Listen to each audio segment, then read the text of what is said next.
Did you know I have 93 subscribers? In the grand scheme of things, that's not a whole lot, but I'm pretty proud of myself that I got anyone to press that red button for me. I just don't feel like I've done enough to warrant anyone to do that. I haven't put enough time into all of this. But Thrillseeker Media Group and AEX Lab must see things differently than I do, because they have given me an early access code to VAIL VR for some reason. This video isn't sponsored, but it is a part of a contest that TMG is running. To be totally honest with you, I'm not that concerned with the prize of said contest. However, the ability to play a pre-release VR title that I've been interested in. VAIL VR is an upcoming free-to-play competitive 5v5 VR shooter, and it's a lot of fun. The game is mostly focused around Artifact, a game mode that feels like a cross between Counter-Strike and Valorant with Call of Duty Search and Destroy. One team, the attackers, must take a scanner to an artifact to, scan the artifact. It's the equivalent of planting a bomb in any of the other aforementioned games. The defending team's goal is to stop them from doing that. First team to 11 rounds wins the game. If you're not a super big fan of these types of game modes, don't worry. There's already a deathmatch mode, which is good for learning weapons, and AEX Lab talk about the game being a social platform. Exactly what that means right now is a little bit of an unknown, but understand that Artifact won't be the only game that you have to play. There will be ways to hang out with or make new friends. Right now, there's no competitive mode or rank system, but according to the Steam page, the game will include a full ELO-based rank system, tournaments, and other fun competitive stuff. Hell, when this video comes out, the qualifiers for IRVL's VAIL tournament will be finished, meaning VAIL already has an esports scene this early in its life. That's no small feat. Round starting. Get ready. Are you fucking shoving your face down the side of it?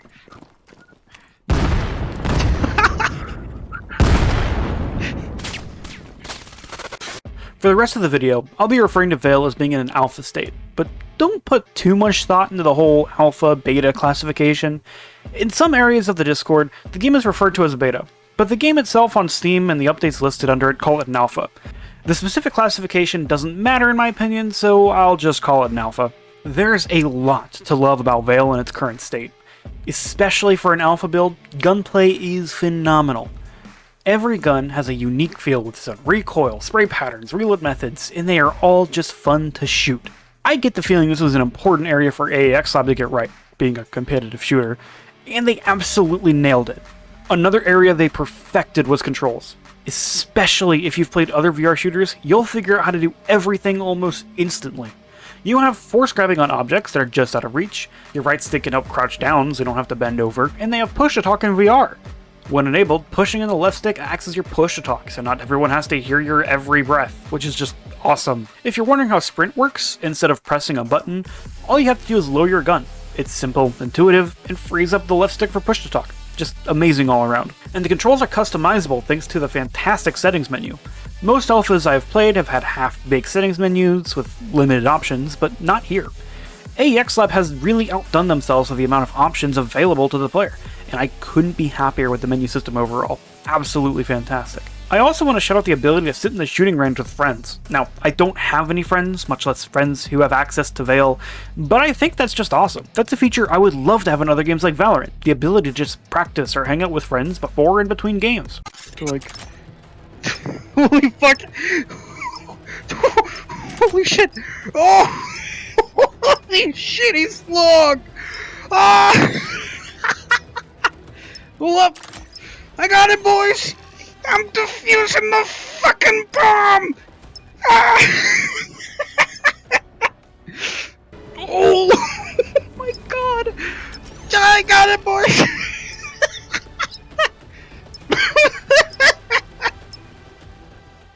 What the fuck? Oh.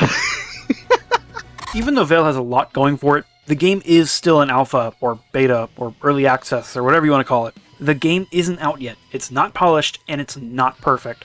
By far, one of the biggest problems I've been running into is performance. Now, because I have a Rift S, I do have to have both the Oculus software and Steam VR running, which definitely has a performance impact. That said, my GTX 1070 and Ryzen R5 1600 generally run the game alright at low settings. However, occasionally the game slows to a crawl for a few seconds. It's completely random when it happens. I've had it happen in both Deathmatch and Art when I'm running around, shooting, or just standing still. The game just becomes unplayable for a few seconds. There was an update during my time playing the game that did help with this issue a bit, where the periods between these slowdowns was significantly longer, but it isn't completely gone. With how frequently AEX Lab have been updating this game, I get the feeling performance is always being improved, so hopefully these slowdowns will be gone in the near future. Everything else negative I have to say about this game is personal opinion, not technical. The game is built really well, but when talking about how it plays, there are things I'd like to see changed. The game is focused around the core game mode Artifact, as mentioned previously. Artifact plays a bit differently than you might expect, however. They have a pistol round at the start of each half, but otherwise a loadout system is used where each player just brings whatever guns they want. Unlike Counter-Strike and Valorant, there is no economy. To be clear, there are advantages to this style of gameplay, but for me, it feels very lacking. Even though AEX Lab have stated before they do not want an economy system in VAIL, I can't help but feel like that's exactly what it's missing. Counter-Strike and Valorant use the economy systems to add complexity to the game, while improving its flow and momentum. There are real rewards and punishments for winning and losing rounds. It also helps balance weapons out, as instead of every gun being viable at all times, they can be useful for a number of different reasons. For example, I'll use SMGs in Counter-Strike, Valorant, and VAIL. In Counter-Strike, SMGs have limited range, but they are cheaper guns with better accuracy while moving than the other guns in the game. They also provide extra money per kill. In effect, this means that SMGs get used to force in a round where the team might not have enough money for a full buy. Any kills they get with the SMGs will give them extra money for the next round for better equipment, and there's a small chance that they could even beat the full bot team with a little bit of luck. Valorant is a little different. Kills give you the same rewards regardless of what weapon is used. So, while SMGs are still a little cheaper and give you a better fighting chance than a pistol, the most you'll see is people buying the Spectre on buy rounds when they can't afford a Vandal, or on some save rounds if they have a little extra cash. They're less prominent than they are in Counter-Strike, but their purpose is still clear. They're cheap alternatives to the rifles. VAIL, on the other hand, doesn't have an economy system. SMGs are on the same playing field as rifles and all the other primary weapons in the game. This means using them is more map dependent than anything else, as their shorter range with lower TTK makes them very situational. That's not to say SMGs are bad. There were a few people I played with doing pretty well with them, but their purpose is more preferential and situational than the other games, and almost everyone I saw opted to use the rifles instead. This is just one example about how VAIL differs from the flat-screen games it's trying to compete with for esports viewership. The matches feel completely different, and honestly, a lot less interesting.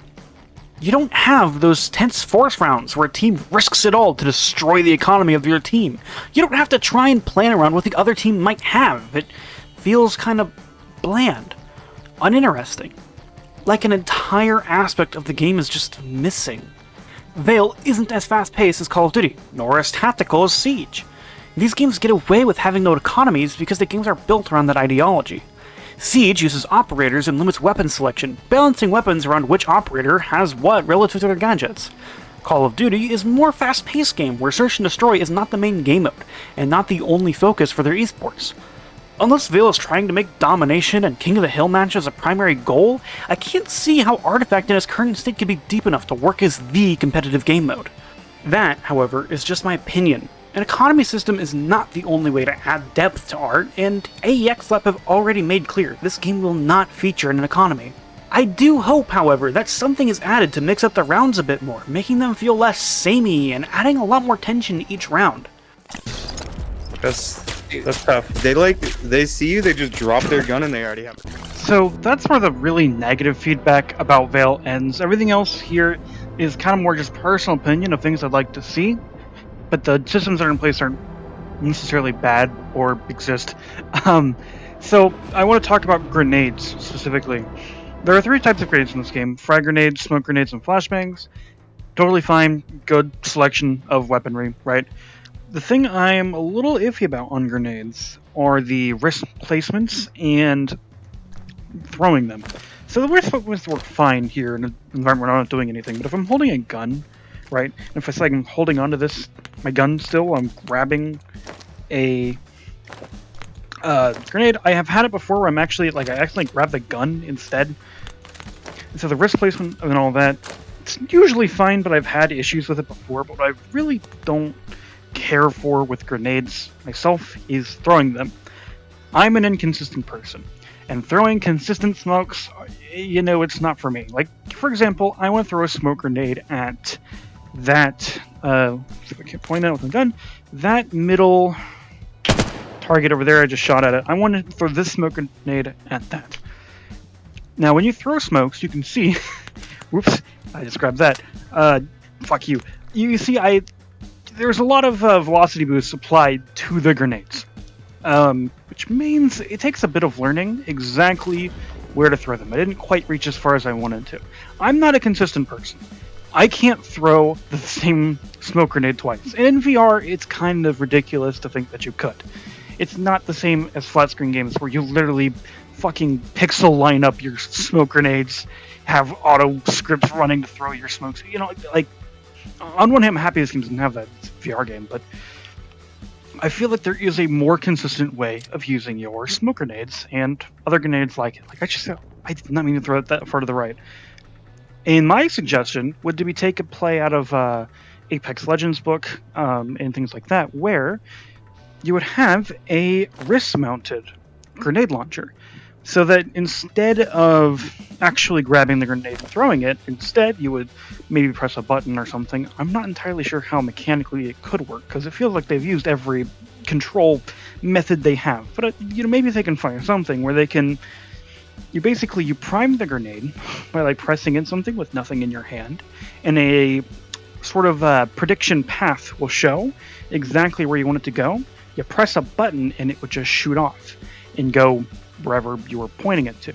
I feel like that's just a way more consistent way of throwing grenades, especially in a VR game.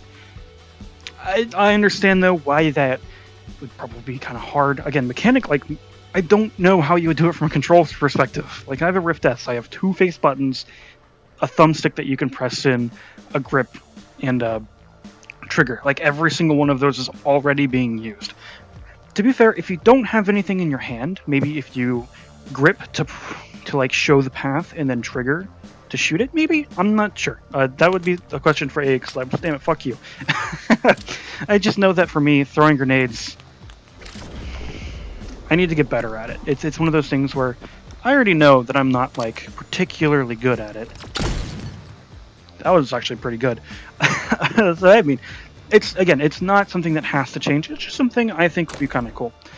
And the other point that I want to get across here, another feedback thing, is this map in here. It looks really nice. And I understand it's fully decoration here, whatever. I think that this should be on every map. Specifically, I think a holograph like this with the sites named in each location should be in the starting area of every match, and then somehow, while you're standing wherever, you should be able to pull up a miniature version of it, just so that new players can get a better idea of where they are on the map. You could add callouts to it so that people know what the callouts are for maps. You know, you'll see that a lot with mini-maps, especially in Valorant, where they have everything named. It's really nice. I really like that they do that. I would love to see that here. I think it would just be a good addition. I think that everybody knowing where callouts are or being able to check at a moment's notice is just a good thing. I also know that when you're checking your mini-map, you can be killed, but also happen in flat-screen games. So, I mean, that's just how it goes. But still, I do think that just having, at the very least, this hologram with names all over it, including site names and things like that, would be really nice. I think it'd just be nice to know where she's spawning and where you should be holding, etc. It's a nice little suggestion. Despite how critical I've been towards the later half of this video, it's not my intention to come off as if I'm not enjoying my time with VAIL or that it's somehow a bad game. I think AEX have done a fantastic job, especially for a game that's in a pre-release status, dude. This game is amazing as it is, and I'm really excited to see where it goes. You know, the economy system is just a personal opinion thing that I'd like to see, but I can tell the developers aren't really wanting to go that direction, and that's fine. As for the other suggestions I've said, they're not negatives, they're just suggestions, and I've seen plenty of other ones that people have thrown around too. You know, I know a lot of people have talked about the gravity death room that was recently in the game that is currently disabled after a recent update. I saw a lot of people talking about how the flat screen there that's showing the gravity ad could actually be player POVs, and that you could select between the players on your team so that you could see exactly what's happening while you're dead, instead of the whole 3D spectate thing where you can call out enemies' positions and things like that. I think that's a good idea. But it's a game that's in an early state. It's a game that's not done yet. And it's a game I'm really excited to see where it goes. If you'd like to play VAIL, you can request access on their Steam page. I'd also recommend joining their Discord server since they've given away keys on there before. If you're able to get access once, you'll have access to it forever. Right now, the game is only available on Steam VR, and AEX Lab have confirmed it will not be available for the Quest 2 standalone due to performance reasons. That said, it won't be a Steam title forever, with them hoping for a Quest 3 release whenever that is. I also recommend their Twitter and Discord for any other future platform announcements. I've left a link to their Steam page, their Twitter, and their Discord server all below. If you'd like to see more VAIL content, let me know in the comments below. Thanks again to both Thrillseeker Media Group and AEX Lab for letting me check out the game early, and subscribe if you want to prove them right and trusting me with a key. I'm personally not so sure. Now, if you'll excuse me, I have to run from the police at my door, who have finally caught up to me for my international crime spree in 1973. Listen, you got the wrong guy! About